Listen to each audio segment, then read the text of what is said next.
अस्सलाम वालेकुम नाजरीन।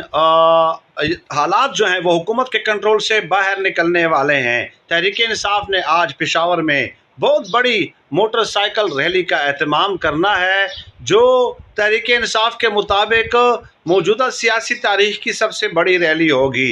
इसके अलावा तहरीक इंसाफ ने यह फैसला किया है कि रोज़ाना की बुनियाद पर रैलीज़ और एहतजाज किया जाएगा। इमरान खान साहब को बाहर लाने की तहरीक में जोर लाया जाएगा। चुनांचे इस हवाले से मौलाना फजलुर रहमान साहब से भी रब्ता किया गया है और ईद के बाद तहरीक भी शुरू की जा सकती है। इसके अलावा वकला को भी जो है वो उनके साथ भी कंटेक्ट किया जा रहा है और उन्हें भी सड़कों पे लाने के लिए आमादा किया जाएगा। गोया हालात ईद के बाद हुकूमत के कंट्रोल से बाहर हो जाएंगे और इमरान खान साहब को बाहर लाने की तहरीक जोर पकड़ेगी। हमाद अजहर जैसे लोगों को भी बिलों की बजाय जो है ना मैदान में आना